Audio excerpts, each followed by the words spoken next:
네, 안녕하세요. 오늘은 7장부터 한번 훑어보도록 하겠습니다. 7장에서는 별로 이제 중요한 건 없는데, 여기 있는 거가 좀 중요합니다. 얘는 일단 개념적으로 보면 이제 매핑인데요. 이제 명령어를 매핑을 할 때 사용할 수 있어요. 문제가 어떤 식으로 만들어질 수 있냐.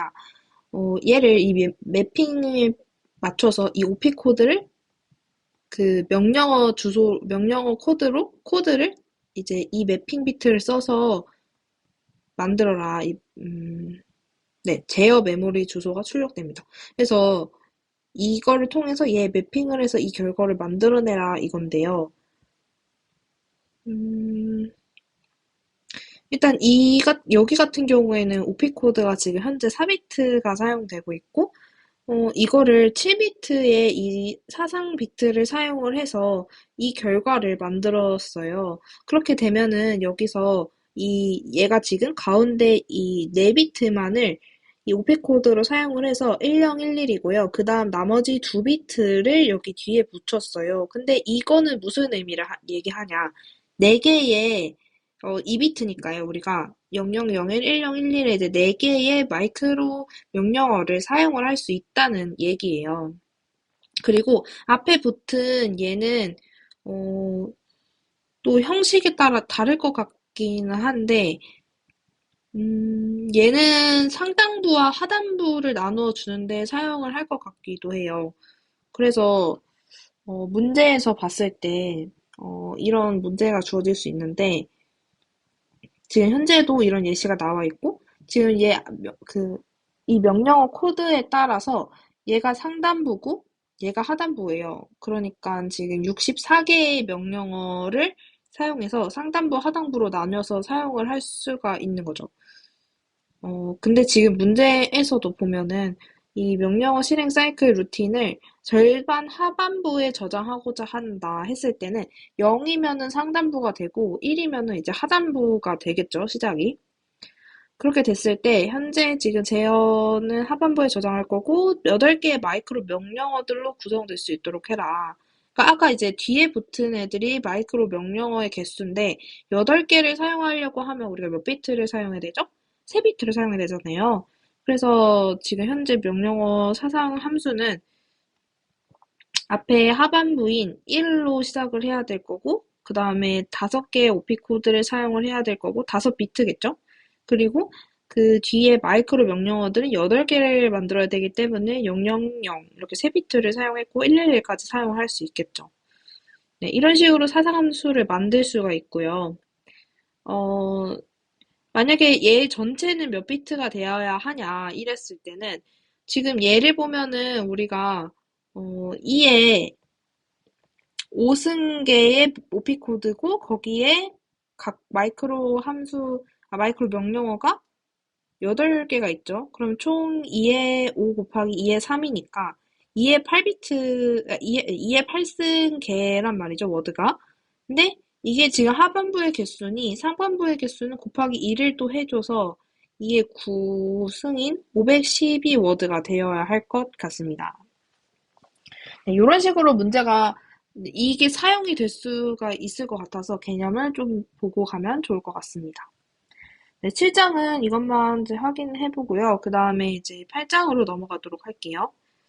8장에서는 지금 요 그림을 봤을 때 얘가 지금 레지스터를 사용해서 범용 레지스터 구조라고 해서 요 연산이 이루어지는 선택기 구조를 보면요.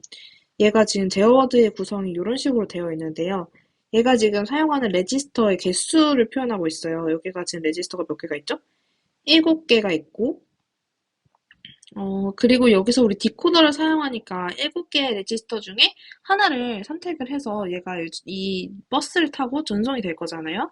그렇게 되면은 이제 7개가 구별이 돼야 되기 때문에 여기서 셀 D가 선택을 해주고 셀 D에서는 몇 비트를 사용해야 될까요? 그러면 우리 8개, 1부터 7개네요. 음. 7개를 구분해야 되니까 13비트를 사용해야 되겠죠? 그리고 그 중에서 하나가 선택이 돼서 나오고 예를 들어서 우리가 여기 나와 있는 연산의 예시대로 R2에다가 R3를 더해서 그것을 결과를 R1으로 넣는 연산이라 하면 여기서 R2가 하나 선택이 될 것이고 또 R3가 하나 선택이 돼서 여기로 오겠죠. 그러면 이제 여기서 벅스에서도 이 R2에 대한 걸 선택을 해줘서 여기로 내보내야 돼요. 그리고 얘도 R3를 선택을 해서 내보내야 하고 여기서 연산을 하겠죠. 그렇기 때문에 이것도 여기 들어오는 것을 구별해서 내보내기 위해서는 몇 비트가 필요할까요? 네, 3비트가 필요하겠죠. 3비트가 필요합니다. 그리고 이 3비트가 나갔을 때 3비트로 구별을 해서 여기 들어온 애를 또 명령어로 수행을 해줘야 되는, 더하기를 수행을 해줘야 되기 때문에 여기서 명령어를 구별하는 비트도 5비트를 사용을 하는 것입니다. 네, 이런 식으로 지금 제어 워드가 구성이 되어 있는데 실제로 이런 이 레지스터의 구성과 메모리가 뭐 주소로 사용될 수 있다 이런 거 관련된 문제가 있는데요. 네, 이건 문제가 음, 네, 문제가 보면은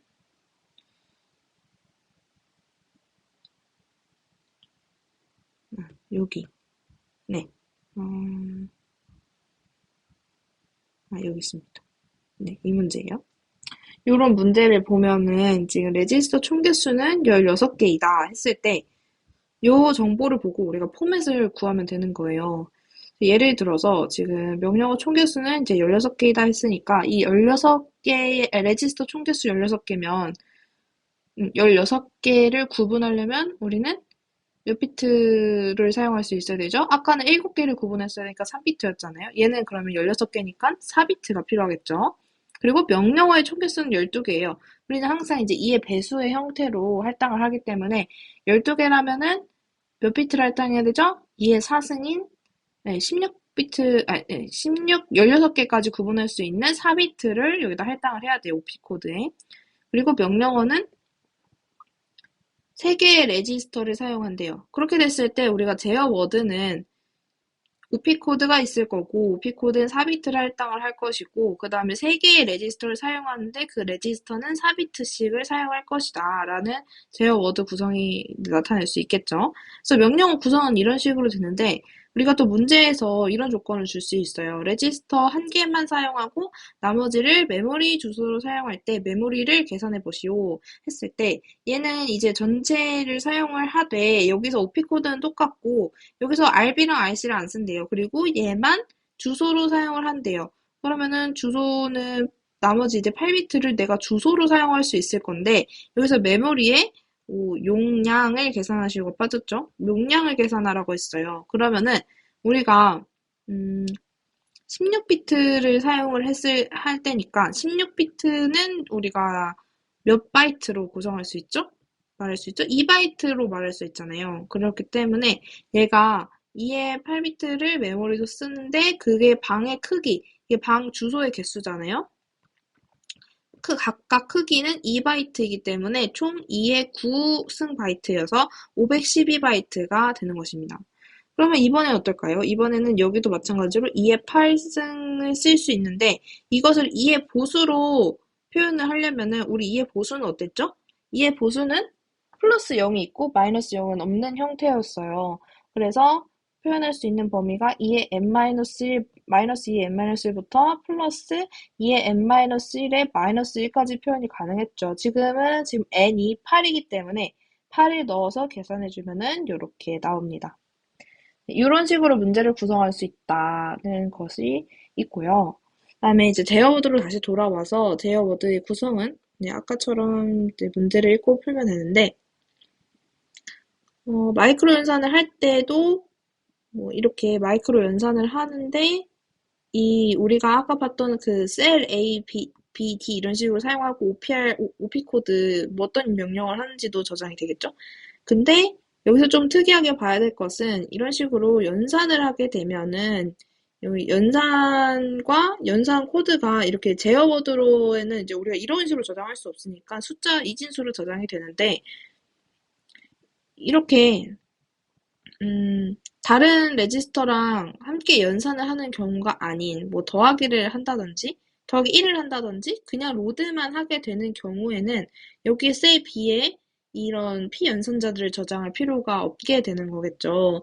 그래서 여기에서는 이제 P 연산자가 없을 때 여기엔 000으로 저장이 되는 것과 그리고 그냥 전송일 때는 여기 트랜스퍼 할 때는 제어워드도 0000으로 다 이제 0 5개로 저장이 된다는 거. OP 코드 이제 5비트였으니까요. 이렇게 이것만 좀 눈여겨보면 될 것 같습니다. 그리고 이제 스택 구조입니다. 스택 구조는 지금 이런 식으로 되어 있는 게 레지스터 스택이라고 하는데 하나씩 채워가는 거죠. 스택 포인트를 활용해서. 지금 읽기 현상과 쓰기 현상이 있는데요.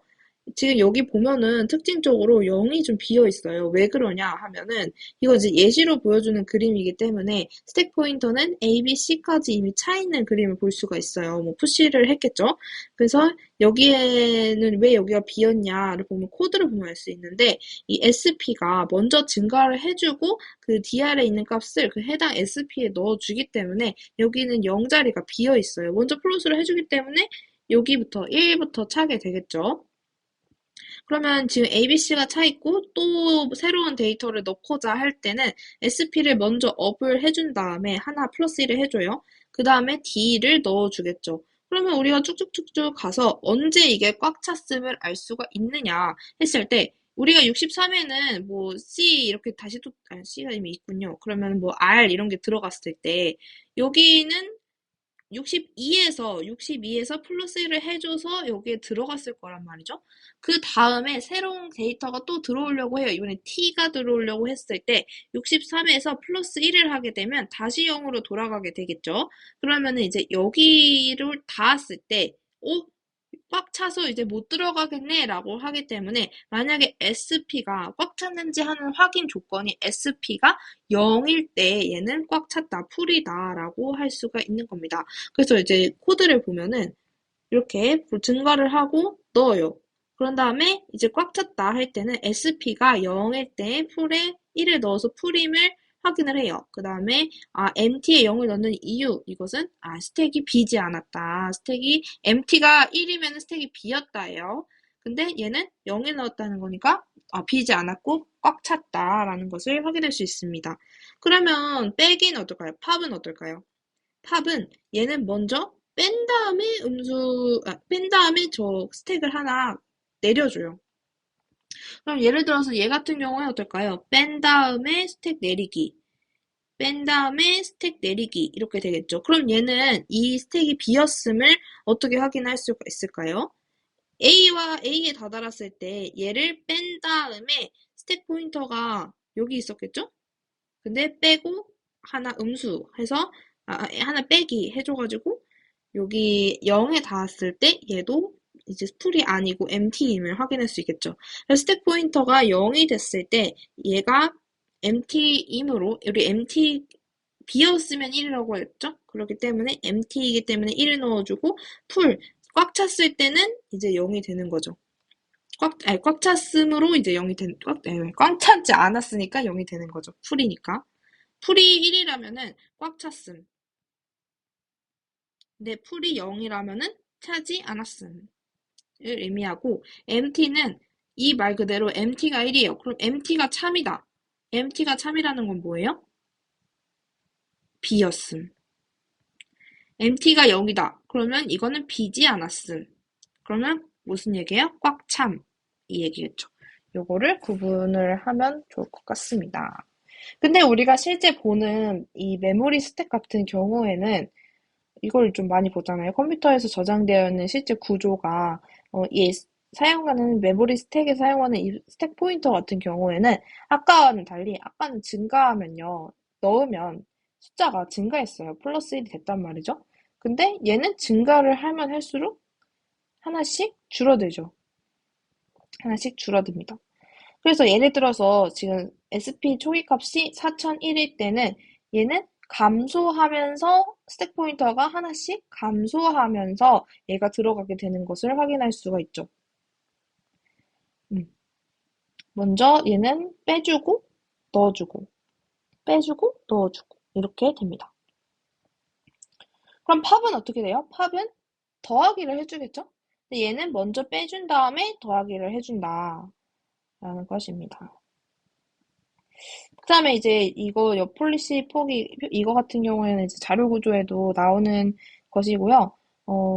지금 이렇게 우리가 평상시에 표기하는 표기법은 중위 표식이에요. 근데 얘는 앞에 이렇게 연산자를 먼저 표시해 주는 거는 프리픽스 전위 표기식이라고 할 수 있죠. 그리고 얘는 그 연산자를 뒤에 표기해 주기 때문에 포스트 픽스 후위 표기식이라고 할 수 있습니다. 그럼 지금 이렇게 보이는 게 이제 중이고요. 이렇게 그 연산자가 피연산자 뒤에 표기되는 거는 얘는 이제 후이라고 볼 수가 있겠죠. 근데 이제 우리가 순회 계산을 많이 하기 때문에 이게 뭐 중이를 후이로 바꾼다거나 뭐 후이를 다시 중이로 바꾼다거나 뭐 이런 식으로 문제가 많이 나오는 편이죠. 그래서 우리도 그것을 알아야 되는데요. 어떻게 표기법으로 바꿔야 되는지. 지금 여기에는 그냥 우리가 보는 보통의 수식이고 중위 표기식이죠. 순회랑 자꾸 헷갈리네요. 중위 표기식인데 얘를 이제 어떻게 후위로 바꾸냐 그랬을 때 가장 많이 활용이 되는 개념은 이렇게 연산자의 우선순위를 가로 기준으로 표시를 해서 그 연산자는 가로 뒤로 넘겨주는 방법을 많이 사용을 하잖아요. 근데 저는 어떻게 하냐면 얘를 이제 우선순위 표시를 해줘요. 근데 이제 가로를 쳐도 되고 이렇게 밑줄을 그어요. 그래서 얘는 지금 이미 가로가 있는 상태잖아요. 그래서 얘를 제일 먼저 해주겠죠?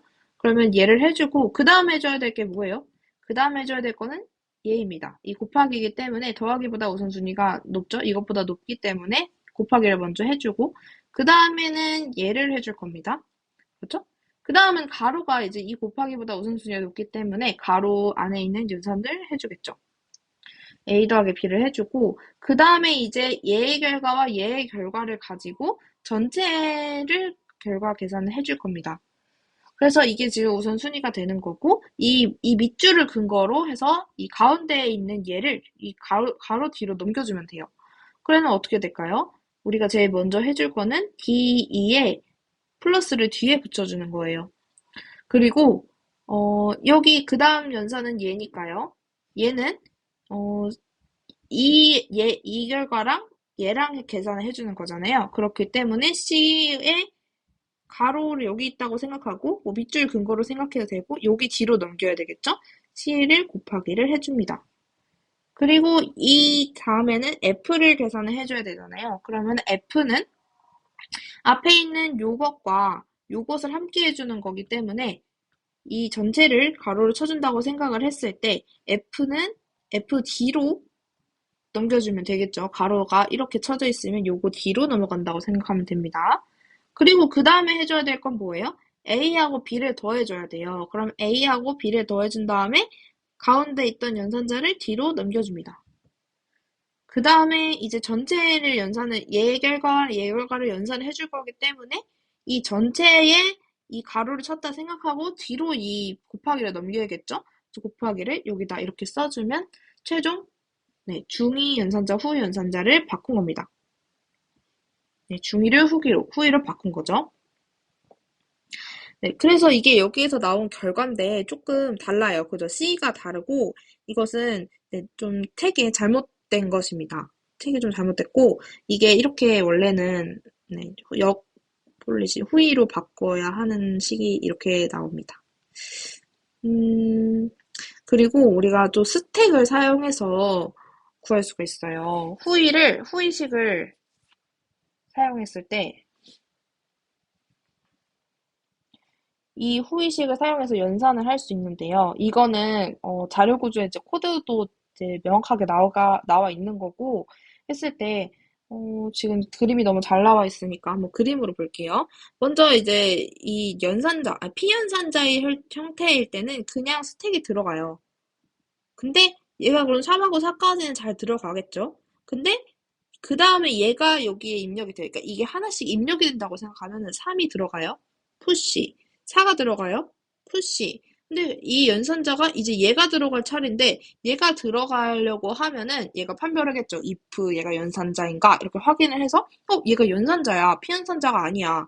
그러면은 얘네 둘을 팝을 시킵니다. 그런 다음에 둘을 연산을 해서 여기다 다시 푸시를 해줘요. 그럼 지금 4 곱하기 3이 이 곱하기를 만났기 때문에 두 개가 팝을 해서 12가 들어가게 된 거죠. 그리고 그 다음에 이제 5가 들어가요. 5 들어가죠. 6 들어가요. 근데 곱하기에 또 들어가니까 얘네 둘이서 두 개가 팝이 돼요. 팝이 돼서 곱하기를 해가지고 그 결과가 30으로 들어가고요. 그 다음에 더하기를 하게 되면은 또 연산자네요. 그러면은 이제 얘네 둘을 만나기 때문에 얘네 둘을 팝을 해줘서 연산 42의 결과를 다시 스택에 푸시를 해주면 최종 연산의 결과가 나오는 거겠죠. 스택은 이렇게 사용을 할 수가 있다. 라는 것이고요. 근데 지금 여기서 나오는 그 연산식이 자체가 너무 복잡하지가 않은데, 실제로 우리는 훨씬 더 많은 복잡한 연산을 하잖아요. 그래서 제가 그 자료 구조에 나와 있는 것도 한번 찾아봤는데, 자료 구조에서는 조금 더 복잡하게 이제 문제가 나와요. 이런 식으로. 그러면은 연산자가 지금은 아까 예제에서는 딱 하나씩만 들어가가지고 그냥 편하게 두 개를 뽑아가지고 이렇게 연산을 한다라고 생각하면 되는데 이 연산자가 두 개 이상 연속으로 두 개 이상 들어갔을 때는 어떻게 되는가 라는 그런 네, 코드를 통해서 보면 되는데 이제 여기서는 수식 계산을 이제 예시로 들어보면은 연산자에도 사실 우리가 우선순위가 있잖아요. 그랬을 때 지금 얘를 보면은 음, 이런 식으로 하나하나 입력이 돼요. 근데 얘는 후위를 넣은 게 아니네요. 그냥 계산을 해주는 거네요. 근데 후위도 있고, 그냥 계산을 해줬을 때도, 이거는 그거네요. 중위를 후위로 바꾸는 거네. 연산을 해주는 게 아니고, 중위를 후위로 바꿀 때. 아까는 이제 우리 중위를 후위로 바꿀 때 이렇게 스택을 사용하지 않고 가로 해가지고 이렇게 넘기는 방법만 했었는데, 얘는 이제 스택을 사용해가지고 중위를 후위로 어떻게 바꾸느냐, 그 예시예요. 그래서 이것도 한번 봐보면은, 얘가 이제 연산자가 아니고 피연산자면 그냥 들어가요. 근데 만약에 이제 이 순서대로 이제 들어가는 거거든요. 곱하기 이 쭉 순서대로. 그랬을 때 더하기 들어가면 이제 혼자니까 혼자 남아있어요. 7 들어가고 그다음에 이제 더하기에 그다음 곱하기가 들어가게 되면은 곱하기가 들어갔을 때 우선순위를 비교를 해줘요. 근데 지금 여기서 쉽게 얘기하면은 이 곱하기가 더하기랑 연산자 우선순위를 비교를 했을 때 내가 더 큰 거예요. 내가 더 크고 어, 이게 조금 헷갈리는데 음, 네, 들어왔어요. 그러면은 큰 게 들어왔으면은 내 앞에 거랑 비교했을 때 내가 더 커. 그러면 난 그냥 있어도 돼요. 근데 만약에 거꾸로 해요. 곱하기가 있는데 더하기가 들어왔어요. 그러면 더하기가 이 기존에 있는 곱하기보다 우선순위가 낮잖아요. 그러면은 감히 나보다 낮은 놈이 내 스택으로 치면 이렇게 있는 거죠. 스택에 있으면 더하기. 내 위에 있어? 하면서 나는 나가버려요. 근데 만약에 또 우선순위 같은 애가 이렇게 스택에 들어올 수가 있잖아요? 같은 애도 하나 나가버려요. 그러면 무조건 언제 가만히 있을 수 있느냐? 나보다 우선순위 높은 애가 들어왔을 때 나는 가만히 있을 수 있다. 그래서 항상 스택의 끝에는 들어오는 애는 나보다 우선순위가 높은 애만 이렇게 그냥 변동 없이 있을 수가 있고, 만약에 우선순위가 나보다 낮은 애나 같은 애가 들어오면은 걔도 나간다. 그런 경우가 지금 들어올 때 여기 있습니다. 여기서 지금 한창 이제 더하기 곱하기 더하기가 이렇게 들어왔어요. 그러면은 지금 더하기가 들어온 상황이기 때문에 곱하기 뒤에 더하기가 들어왔으니 얘는 나가요. 그러면 이제 더하기 더하기만 남잖아요? 그럼 또 똑같은 거네 하고 얘도 나가요. 이런 상황이 일어나는 겁니다. 그리고 또 한 가지 특이한 사항은 괄호가 있는데요. 이 괄호는 우리가 우선순위가 높잖아요. 그렇기 때문에 얘가 처음에 딱 스택에 들어왔어요. 그러면 이제 쭉쭉쭉 들어오겠죠? 그러면은 얘가 어, 이 사이에 있는 게 들어오면은 나중에 얘가 이게 맞아요. 얘가 이거 이후까지 얘 이후까지 쭉 다 출력을 해버려요.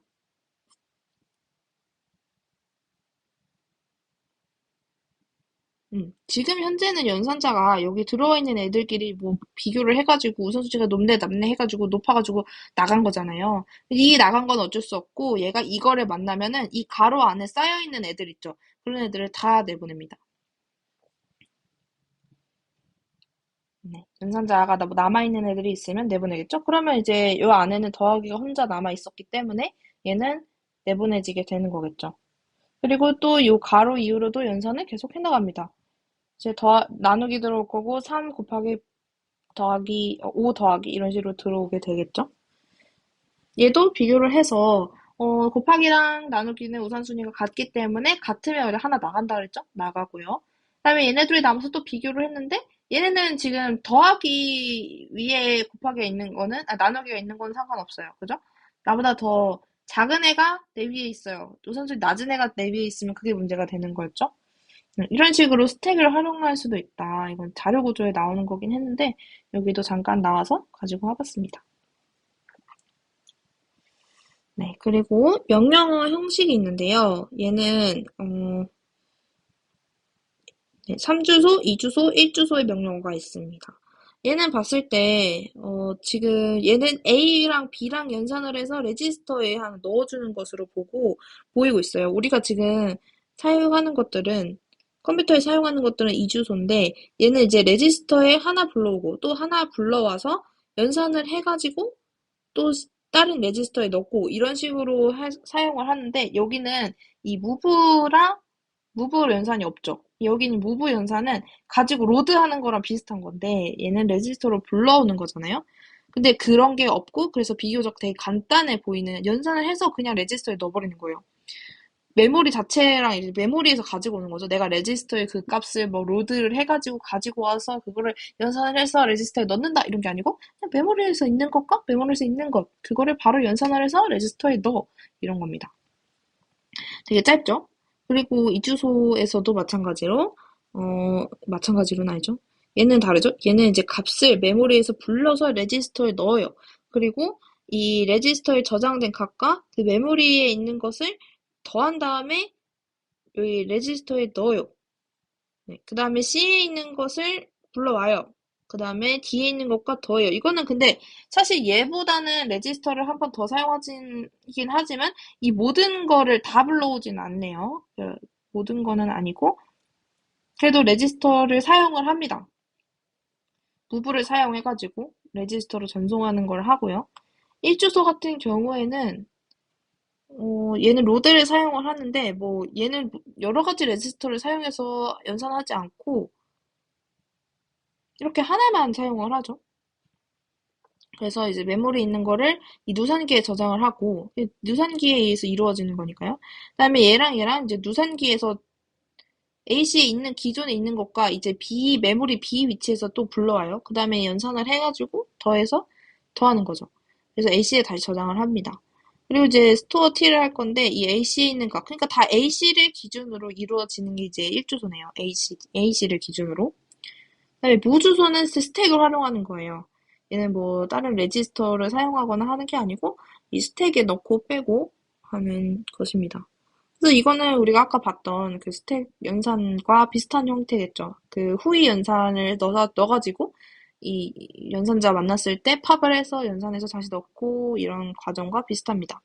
그리고 리스크 명령어는 얘는 되게 간단한 명령어예요. 이제 시스크랑도 비교를 하는 게 또 뒤에 나오긴 하는데 얘는 로드를 일단 해서 모든 데이터, 연산에 필요한 데이터는 아까는 뭐 선택적으로 하나만 한다든지 뭐 그러니까 내가 지금 현재 가지고 오는 건 로드를 해요. 무브를 사용하는데 이제 그 다음에 나랑 연산할 애는 메모리에서 이제 바로 연산을 가지고 와서 하잖아요.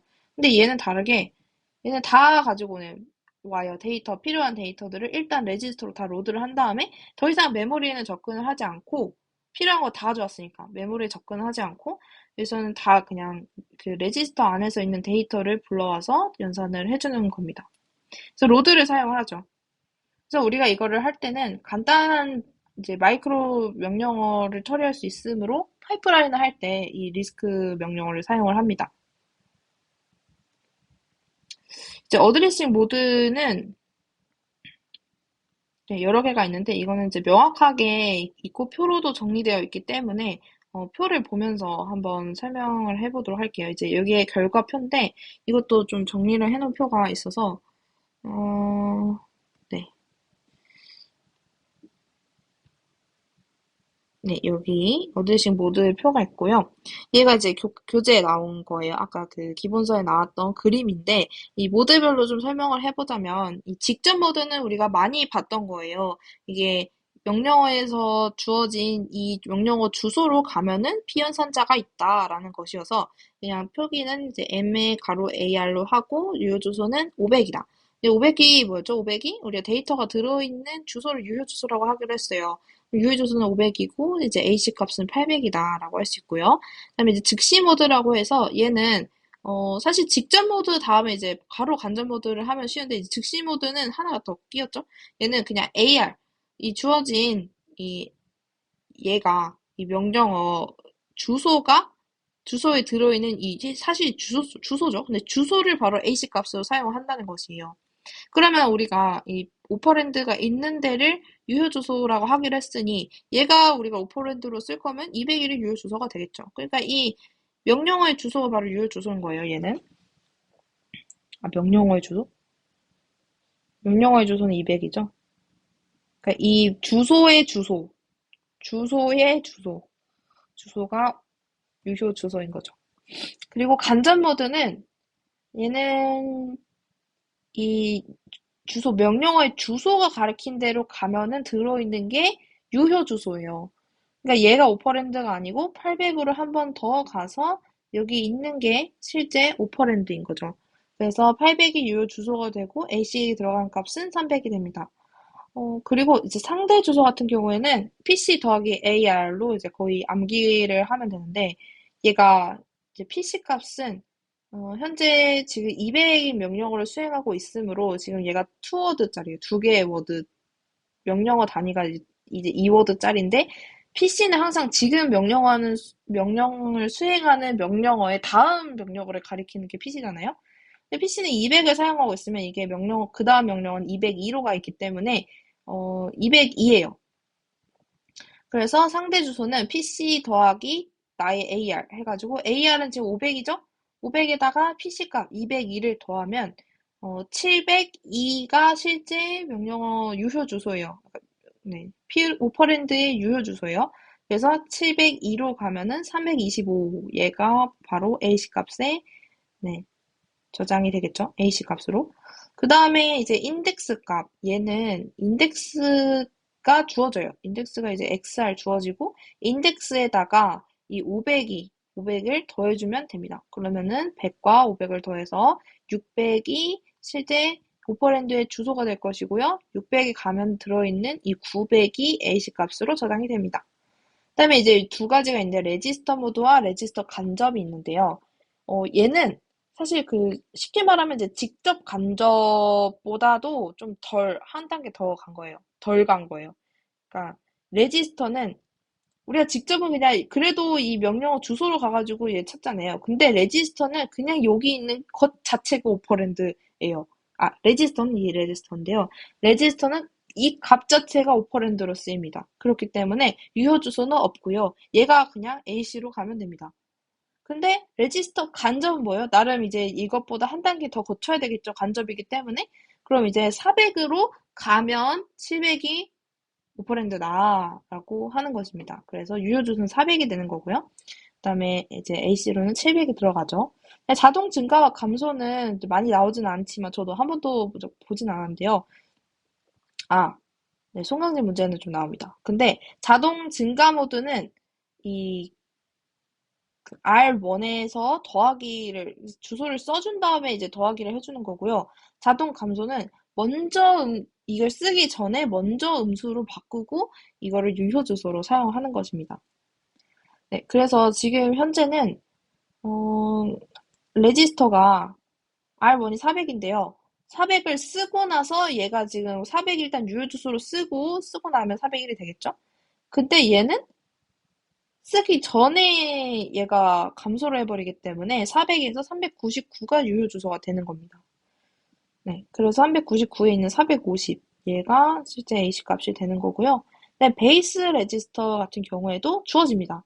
이 베이스 레지스터 값이 주어지고 얘는 AR과 더해서 사용을 해야 되기 때문에 800이 되겠죠, 똑같이? 아까도 뭐 800이 하나 있었죠? 네, 관전 모드처럼. 800이 되고, 그 다음에 여기에 피연산자 값인 300이 AC 값으로 들어가게 됩니다. 네. 음, 그렇고요. 이게 그래서 지금 명령어 문제는 내기가 참 좋은 것 같습니다. 딱딱 정해져 있기 때문에. 그래서 명령어 수행 어드레싱 모드이고요. 여기도 똑같아요. 여기도 똑같았는데 아까 이제 한글로도 다 적혀 있고 하니까 그림 같이 보면서 설명을 해봤습니다. 네. 그 다음에 이제 데이터 전송 명령어 뭐 이런 게 있다. 얘는 넘어갈게요.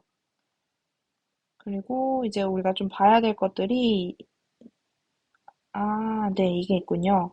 이 상태 레지스터 비트가 있습니다. 그래서 여기 보면은 이 V랑 Z랑 S랑 C가 있는데 우리는 연산을 통해서 이 비트가 각각 뭐가 나오는지를 알아야 돼요. 근데 이 비트가 각각 그럼 무슨 의미를 얘기를 하는지를 우리가 알아야 되잖아요. 그럼 V 같은 경우에는 오버플로우가 낫냐?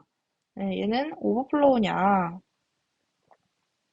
얘는 0이냐? S는 상태 비트예요. 그래서 얘는 상태를 말해주면 되고요. 그다음에 얘는 캐리 비트예요. 그래서 쉽게 이야기하면은 오버플로우가 낫냐? 그러면 우리가 어디를 보고 할 수 있겠죠? 우리가 1 더하기 1을 했는데 0이 나오고 이러면 이제 오버플로우가 낫다고 하잖아요. 표현할 수 있는 범위를 벗어났다 했을 때. 그랬을 때 지금 예를 들어서 지금 뺄셈 계산이 있어요. 뺄셈 계산을 했는데 음,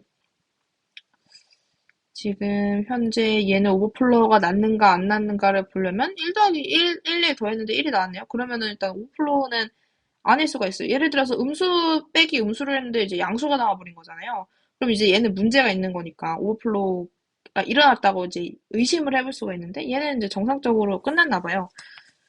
이거를 쉽게 더 알 수 있는 방법은 연산을 해봐요. 얘네 둘이 더하면은 네, 10 넘어갔겠죠? 그 다음에 11이었겠죠? 그 다음에 얘도 111이니까 11이에요.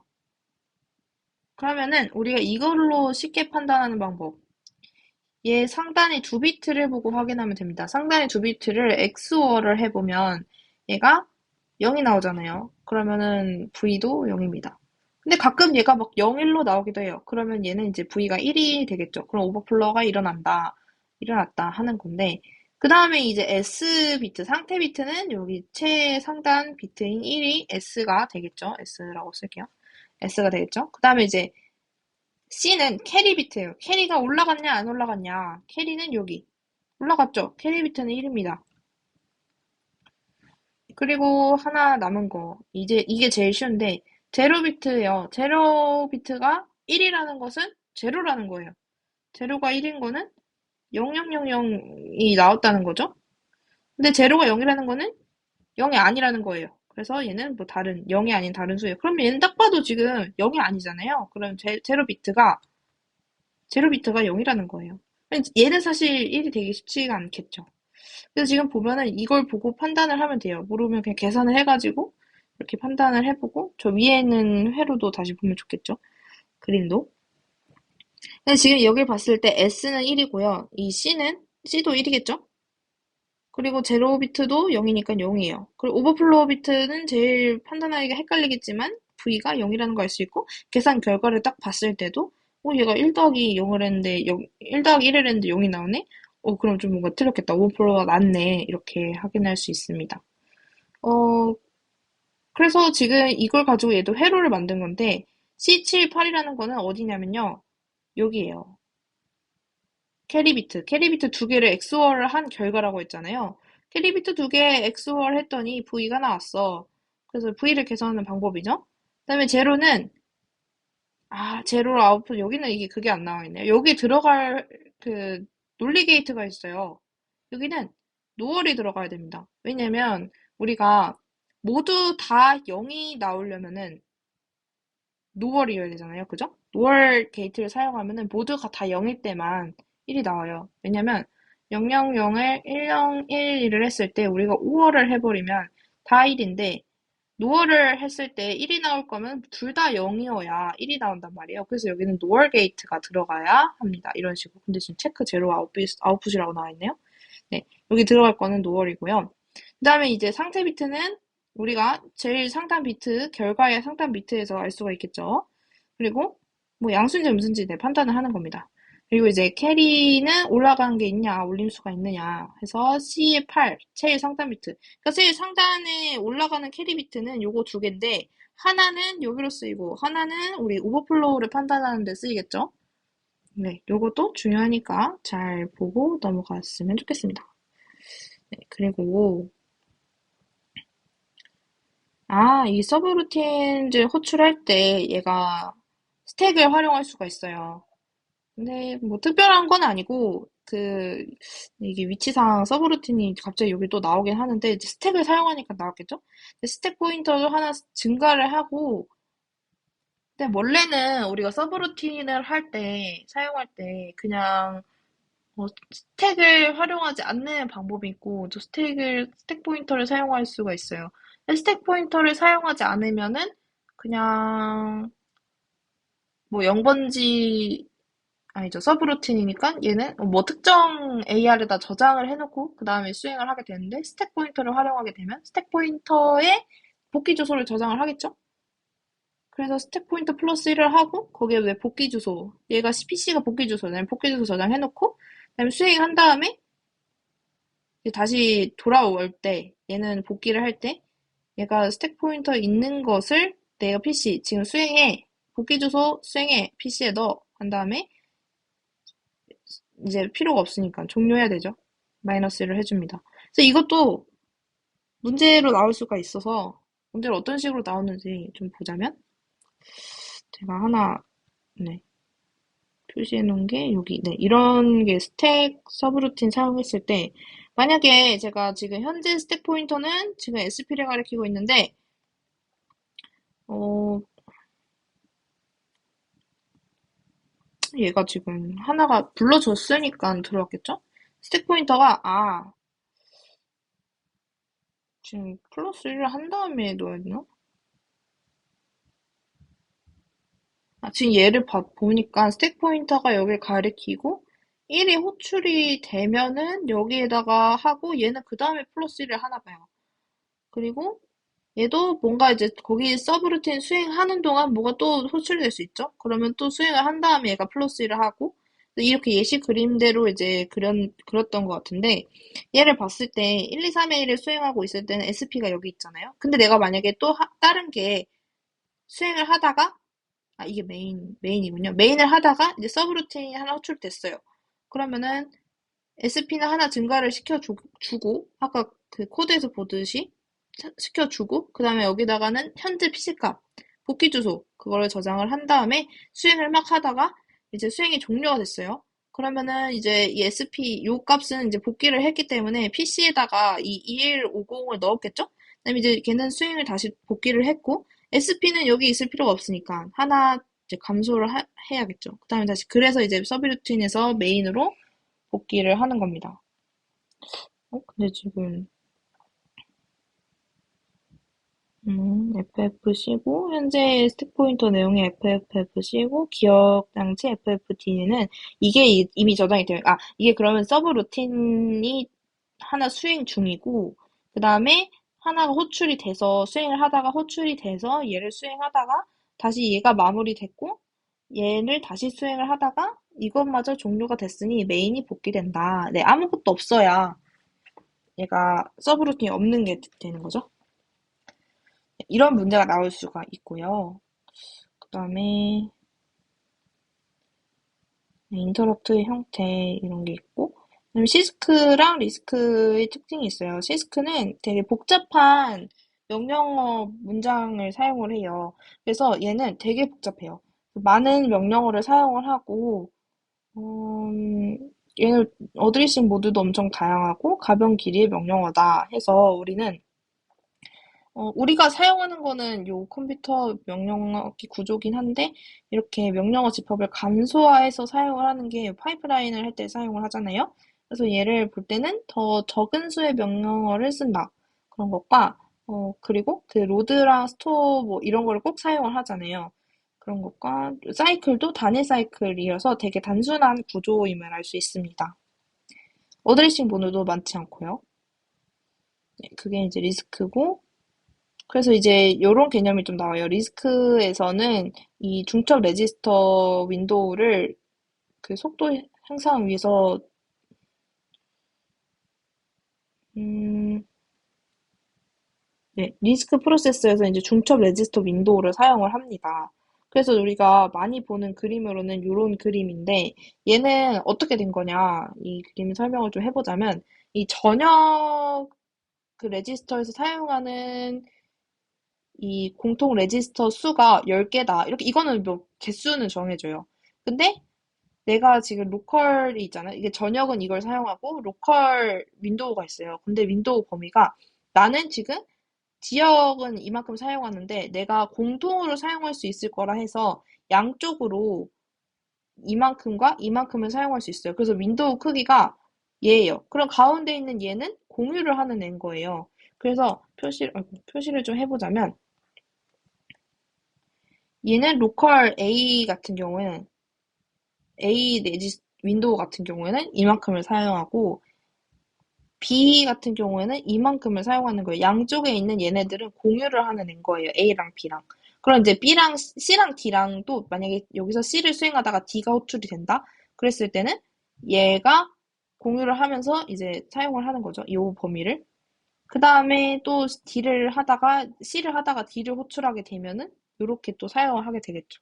그러면은 양쪽에 있는 또 다른 게 또 호출될 수 있지만 이게 끝이다 하면은 얘랑 다른 색으로 표시해볼까요? 얘랑 어 D D랑 A랑 커맨 D랑이에요. D 지금 그림이 얘랑 공통이에요. 그러니까 저는 이 A랑 D랑 이제 공통으로 사용하는 구역이 똑같다라는 얘기를 하고 싶었는데 지금 그림이 두 개가 있어서 보니까 얘가 똑같이 15, 10이네요. 15, 10. 그러니까 이제 얘랑 이제 공통이에요. 그러니까 결국에는 이 그림 자체가 이렇게 가로로 표시를 해봤을 때 우리가 뭐 A, B, C, D, E 이렇게 있다. 그러면 이제 양쪽에 뭐 공간이 이렇게 있으면은 이것도 조금 그러네요. 그러면 그럼 아예 나눠서 한번 그려볼게요. 이렇게 돼 있으면은 하나, 둘, 셋, 하나, 둘, 셋. 뭐 A가 있고 B가 있다. 그러면은 C가 있고 이렇게 있어요. 예를 들어서 이렇게, 어, 그러면 D가 있다. 이렇게 있을 때 A의 영역은 여기예요. B는 여기를 나눠 쓰는 거예요. 그럼 이렇게 되는 거고 C도 나눠서 쓰는 거예요. 이 공간을 B랑 공유를 해서 쓰고 D도 공유를 하는데 얘는 그러면 어떻게 돼요? 얘는 이게 하나 있구나. 아이고. 이렇게 됐을 때 이 D 같은 경우에는 얘랑 나눠서 쓰는 거예요. 그래서 지금 얘랑 공통인 범위가 하나 있는 거예요. A랑 D랑. 그래서 지금 요 부분이 여긴 거예요. 그래서 D랑 나눠 쓰는데 지금 얘가 여기도 그려져 있고 여기도 그려져 있어요. 이렇게. 그래가지고 순간 좀 보고 아잉 다 두 개인데 이렇게 했는데 똑같은 거네요. 보니까 똑같은 거예요. 그래서 이런 식으로 이제 우리가 레지스터를 나눠서 쓸 수 있다. 공통 부분이 있다 했는데 그러면 이제 예를 들어서 이 하나의 윈도우가 사용할 수 있는 레지스터의 수를 물어볼 수도 있고 전체가 사용할 수 있는 레지스터의 수를 물어볼 수도 있어요. 그러면 이제 하나만 사용하는 레지스터의 수를 좀 구해보면 얘가 지금 사용할 수 있는 범위를 한번 보자고요. 얘가 사용할 수 있는 범위, 얘 파란색 부분인데, 이 로컬 수도 주어져요. 문제에 보통 주어지고, 이 커먼의 공통 레지스터의 수도 구해져요. 지금 보니까 얘는 10개고, 얘는, 5개네요. 얘는 5개니까, 그럼 여기 5개. 얘도 5개 쓸 수 있죠. 그 다음에 얘는 10개를 쓸 수 있어요. 거기에 더하기 이거는 공통이니까 전역이니까 얘가 쓸 수가 있겠죠. A가.